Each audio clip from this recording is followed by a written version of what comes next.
Welcome to Relation Tales. Please like this video and subscribe Relation Tales. We're grateful for each and every one of you. Let us know where in the world you're tuning in from. We'd love to hear from you in the comments. Let's begin. The moment I walked through the front door, I knew something was off. Not because the lights were dim, or because the aroma of rosemary chicken lingered in the air. Not because the living room was unusually tidy, or the faint jazz humming from the speaker was set to a volume that almost begged me to question the mood. No, it was the way Madison stood, arms folded tight across her chest, a flicker of something smug beneath her perfectly plucked brows, next to the kitchen counter where my dinner plate waited, and beside it, something laminated. I dropped my keys into the bowl, loosened my tie, and approached with a wary calm. "What's this?"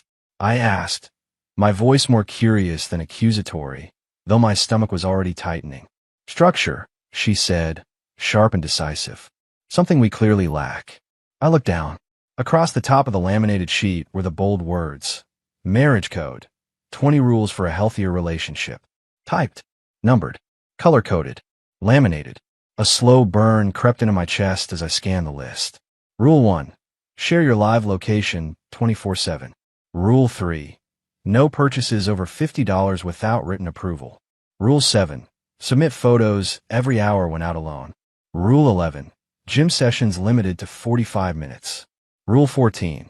No unplanned calls to female colleagues after 6 p.m. Rule 20. Violation of 3 rules in 1 week results in revoked intimacy for 14 days. And that was just the top layer. I looked up at her. Her eyes dared me to argue. "You made this?" I asked, still hoping this was some twisted joke. "I modeled it after Lara's marriage plan," she replied. "You remember Laura from the club? Her husband follows a similar routine. She said it saved their marriage." Saved it? More like suffocated it. I held her gaze for a long moment, resisting the growing urge to rip the plastic sheet in half. We had been married for 8 years. But in the last year, ever since Madison had started spending time at the Kensington Grove Wives Circle, a social group for ultra-wealthy women in town, she'd changed. And not in subtle ways. The woman I married was passionate, wild, a brilliant artist who once drove through the night to catch a sunrise on the coast just to paint it. Now, she color-coordinated to-do lists. She tracked macros. She obsessed over curated Instagram lives and envied friends who claimed to tame their husbands. I sat down slowly at the kitchen table. The chicken was cooked perfectly. Of course it was. I unfolded the napkin, glanced at the rules again, and spoke gently. "Madison, this isn't structure. This is surveillance. It's clarity," she snapped back. "We've been drifting, and I'm done being unsure about where you are, what you're doing, or who you're texting." There it was. Control masquerading as care. And yet, despite the rage starting to thrum beneath my skin, I didn't raise my voice. I didn't argue. Not yet. I reached for my fork and took a bite of chicken. Chewed. Swallowed. "Delicious," I said, meeting her eyes. "What inspired you to type all this out? I need accountability. And so do you." She leaned forward. "If we both follow the rules, our marriage will finally be fair." Fair. That word would come to haunt her. Because in the moment she spoke it, something clicked inside me. She didn't want a partner. She wanted a puppet. And what she didn't know, what she couldn't know, was that I had already been watching her far more closely than she realized. Because a few months ago, Madison stopped making love with me. Her smiles grew performative. She started spending nights at art classes and late brunches that ended at 10 p.m. She started protecting her phone with a thumbprint. She'd changed her Apple ID, but I wasn't stupid. I already had access to the backup email. And 3 weeks ago, I'd read enough messages between her and a man named X to know she wasn't just trying to control me. She was cheating on me while building a prison for me to live in. That night, I slept beside her. She wore satin. She rolled over without saying goodnight. And as I stared at the ceiling, one sentence played in my mind over and over. "I don't need 20 rules to beat her game. I just need one." Madison didn't expect me to comply. She expected resistance. She expected shouting, maybe even a slammed door or a storm out that she could twist into a story for her Kensington Grove friends. Something like, "He just couldn't handle accountability." But I didn't give her that satisfaction. Instead, I spent the next 2 weeks doing exactly what she asked. I turned on location sharing. I sent photos of my meals. I texted her at 1 p.m., 2 p.m., and 3 p.m. like clockwork. I even asked permission before buying a $65 dress shirt for a board meeting. She was glowing with smugness. "I told you this would bring us closer," she said one evening, smiling like a queen who had just crowned herself. "Don't you feel the difference?" "Oh, I feel something," I replied, placing my phone face down after sending her the hourly selfie. What she didn't realize, what none of them did, was that I wasn't surrendering. I was gathering intel. Behind the rules was a pattern. Madison's girls' brunches ran like secret strategy meetings. I'd seen the screenshots. They passed around tactics like currency, how to phase out their husband's independence one boundary at a time, make him request gym time, track gas station receipts, ask to see screenshots of his browser history. And every time Madison executed one of their suggestions, she reported it back to the group chat with emojis and bragging rights. My wife had become a player in a silent war, and I was her experiment. But here's the thing. She had no idea I'd been watching her online chats from a hidden Gmail forwarding address. No idea I knew about Bryce. Yes, the mysterious ex was a man named Bryce Delaney, her old studio director. 6 months ago, he moved back to the city, and their late-night art reviews began. But Bryce wasn't just her secret. He was her fantasy, free-spirited, muscular, divorced, and nothing like the man she believed she'd domesticated. The affair hadn't gone fully physical at first, but the emotional cheating was evident. I can't breathe around him anymore. He used to be a man, not this compliant puppy. I wish I'd met you before the wedding. Everything will be different. Different. That word stung more than I'd expected. She wasn't just trying to fix me. She was trying to replace me. But that's when I understood something important. Madison wasn't evil. Not at her core. She was weak. She wanted control because she lacked confidence. The rules were a shield to impress women who mistook domination for success. And Bryce? He was the escape hatch. Still, none of that changed what she'd done. She crossed the line between growth and betrayal. So I planned a strategy. Quiet, methodical, and devastating. Step 1. Let her keep the illusion of dominance. Step 2. Record her hypocrisy. Step 3. Set the trap with one rule. One that couldn't be manipulated, loopholed, or evaded. I waited for the perfect moment. It came on a Thursday night. Madison was out with her friends, and I knew from her messages that Bryce would be joining for dinner and drinks at the Waldron. Through a private investigator, I got the photos I needed. Nothing graphic, just enough. Madison laughing at the bar. Madison adjusting Bryce's tie. Madison holding his hand as they stepped into a private car. When she returned home at midnight, smelling of champagne and perfume, I was awake, on the patio with a glass of bourbon and her rule sheet open on the table beside me. "You're up late," she said. "Couldn't sleep," I replied without looking at her. She walked over, kissed my cheek, and didn't notice the camera lens embedded in the corner of the patio light, recording everything. "Everything okay?" she asked. I nodded.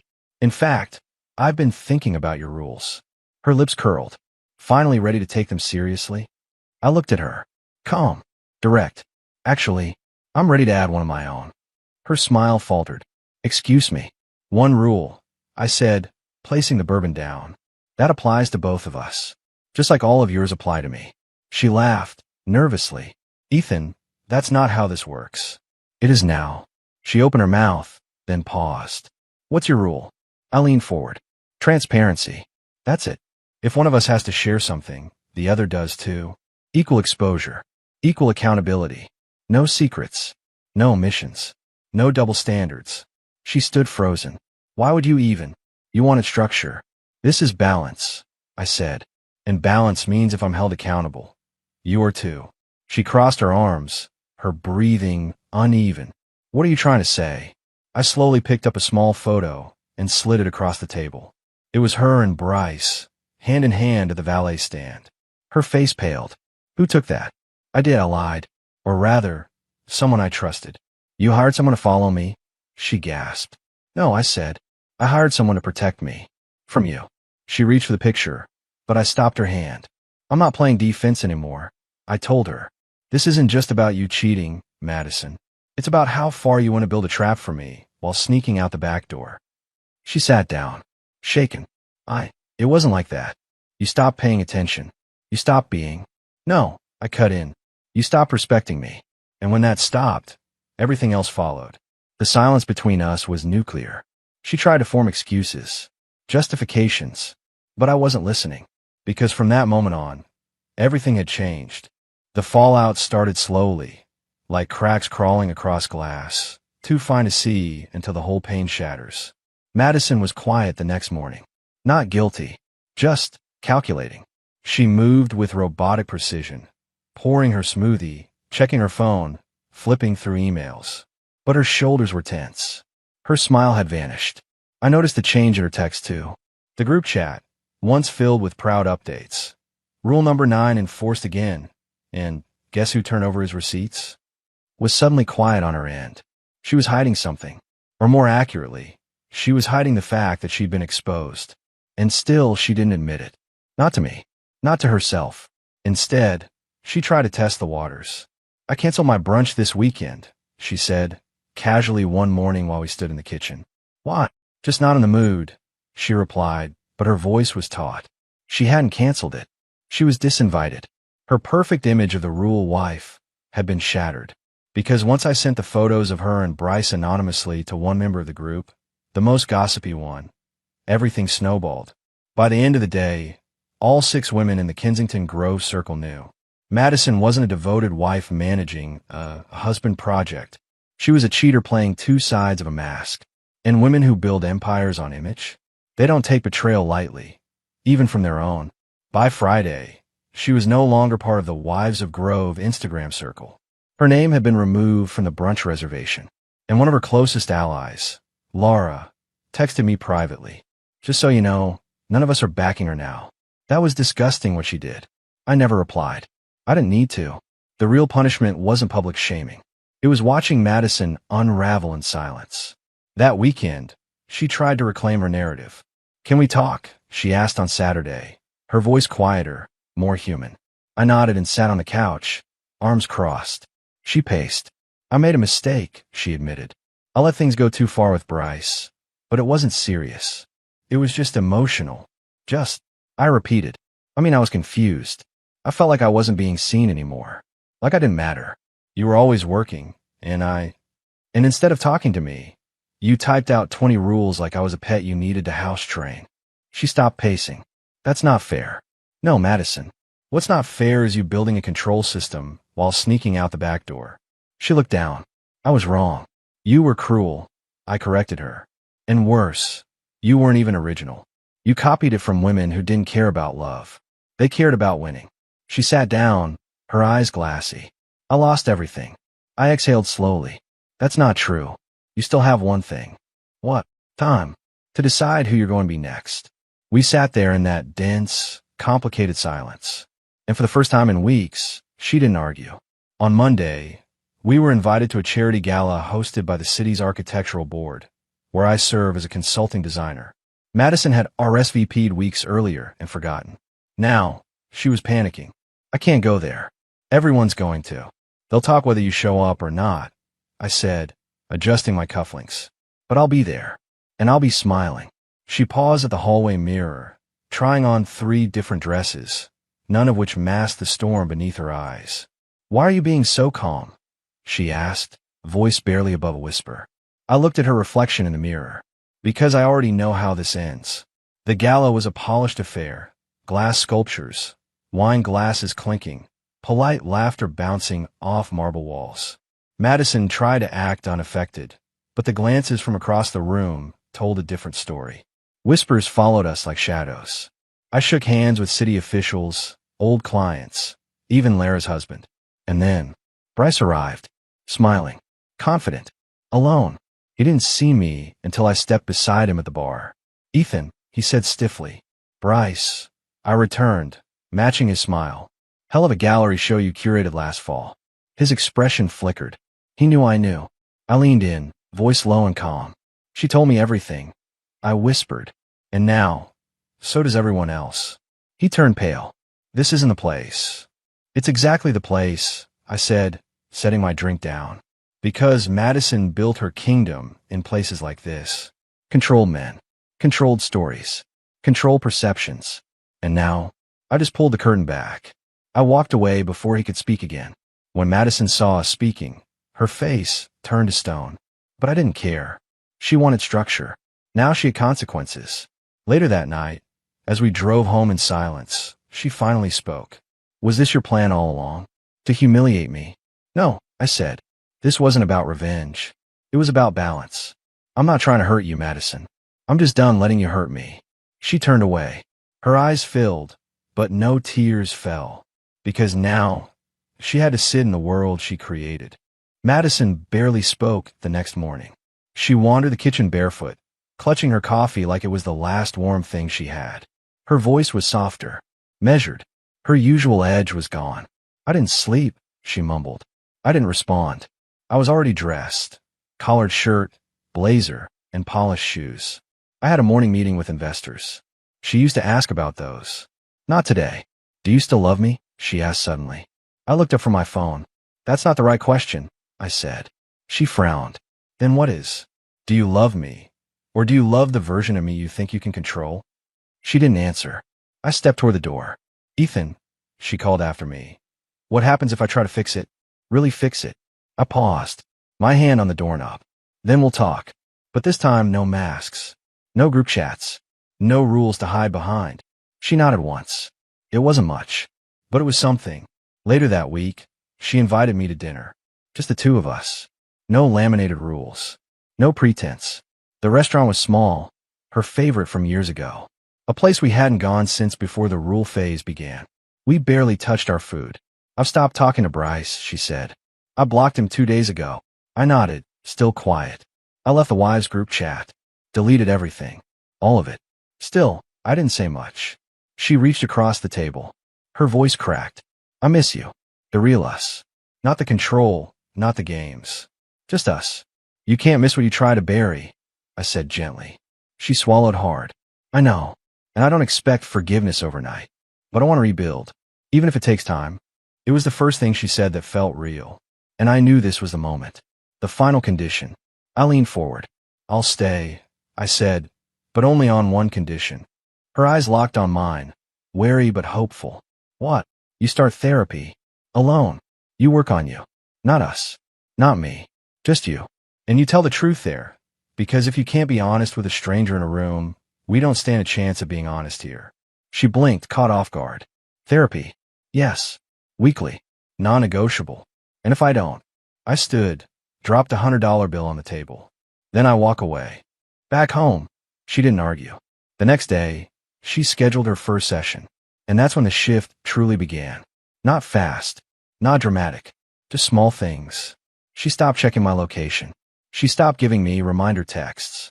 She began journaling again, something she hadn't done since before our wedding. One night, I caught her crying quietly in the bathroom. The door cracked just enough for me to hear. Not tears for sympathy. Tears from realization. She was breaking the version of herself that had broken us. 2 months later, we sat on the back patio. No wine, no phones. Just quiet. I used to think control meant love, she said, staring at the stars. And I used to think silence meant peace, I replied. Turns out we were both wrong. She smiled a little. We still have a lot to fix. Yeah, I said. But this time, we fix it together. And that one rule. It stayed. Because mutual respect doesn't need 20 commands. It just needs equality. It had been nearly 3 months since Madison shredded the rule sheet. Our home was quieter now. Not silent, just lighter. There were no passive-aggressive texts, no rule reminders, no forced check-ins. And for the first time in a long time, there were moments that actually felt like love. But healing is never clean. One afternoon, while I was reorganizing my office, I heard her voice down the hall. Tight, uneven, like a conversation she didn't want me to hear. When I stepped closer, I heard a name I hadn't heard in a while. Laura. Madison's old circle hadn't stayed silent after she left. Laura had called, crying about her own husband walking out. Her system had collapsed too, and now, she wanted Madison back in the group chat. Back in the fold. Just help me fix it. Laura pleaded over the phone. You were so good at it, Maddie. You had Ethan trained. I need to know how you did it. I watched as Madison stood there, phone pressed to her cheek, her face frozen. She didn't know I was behind her, and I didn't interrupt, because I wanted to see what choice she'd make. when she thought no one was watching. Madison closed her eyes, and then she said, "Laura, I didn't fix anything. I broke everything." There was silence. "What?" "I didn't train him. I almost lost him. And I was wrong," Madison said softly. "That control stuff, it's poison." "But I'm not that person anymore," she whispered. "And if you want to keep playing that game, I'm not the one to help you win." She hung up, slowly turned, saw me. Our eyes met. "You heard." I nodded. "Every word."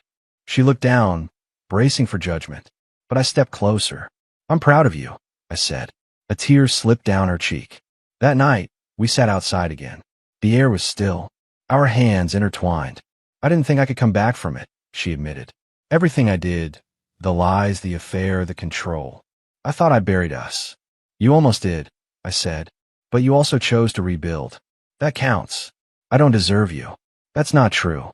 You just had to remember who you were, before the competition, before the laminated rules."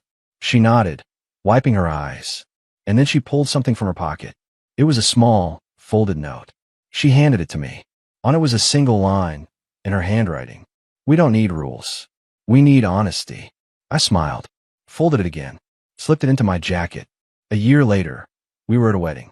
Not ours, my younger cousin's. During the reception, one of the guests leaned over and whispered to me, "You and Madison, you two seem solid. What's the secret?" I glanced at my wife, who was dancing barefoot on the grass with a group of laughing kids, her hair messy, her smile unfiltered. And I answered honestly. "We stopped trying to win," I said, "and started trying to understand."